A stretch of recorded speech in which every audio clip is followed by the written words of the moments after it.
If you choose to do what is called a priced round on your crowdfunding project, you need to come up with the valuation. Your lead investor could be setting that valuation, or it's up to you.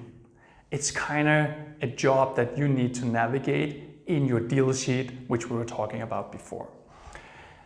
When you work with a valuation, you work with something called a pre-money valuation and a post-money valuation. The pre-money valuation is usually what all investors are interested in hearing. So if they just ask you randomly, what is your valuation? They always ask, what is your pre-money valuation? As I told you before, it's really hard to put a valuation on the company, especially if you're a very early startup idea. The traction might be very limited.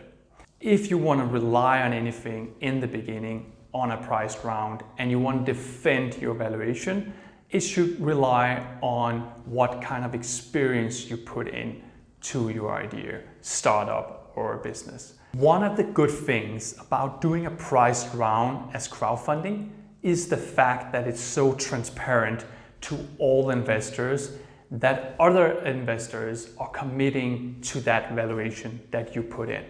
One of the good things about doing a priced round in your crowdfunding is that it's so transparent to everyone that investors are committing to that valuation.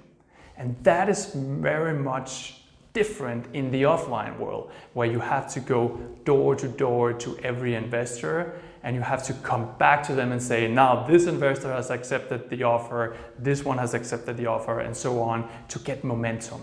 But in the crowdfunding one, it's so transparent that people are accepting that valuation. You will probably be asked from many investors, and not only in the offline world, but certainly on the crowdfunding campaign, on what ground you base your valuation on. So you better have your homework made at this point.